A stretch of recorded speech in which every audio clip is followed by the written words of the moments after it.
पुरुषं प्रबध्ये यथा प्रवृत्तिः प्रसिता पुराणे निर्माणतमेवाचाद्यं पुरुषं प्रबध्ये यथा प्रवृत्तिः प्रसिता पुराणे निर्माणमोहा जितसङ्गदोषा अध्यात्मनित्या विनिवृत्तकामाः गन्धैर्विमुक्ता सुखदुःखसंज्ञैः गच्छन्त्य मूढाः पदमव्ययं तद् न तद्भासयते सूर्यः न शशाङ्को न पावकः यद्गत्वा न निवर्तन्ते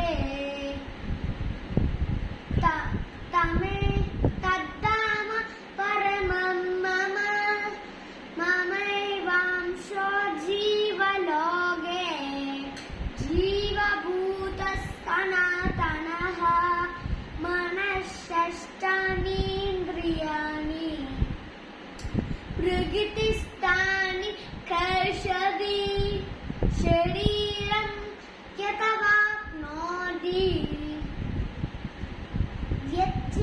यच्चाप्युत्क्रामति षडः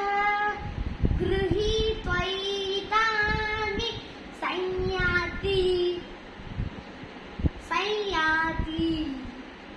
वायुर्गन्धानि वासयत् श्रोत्रं चक्षुस्पर्शनं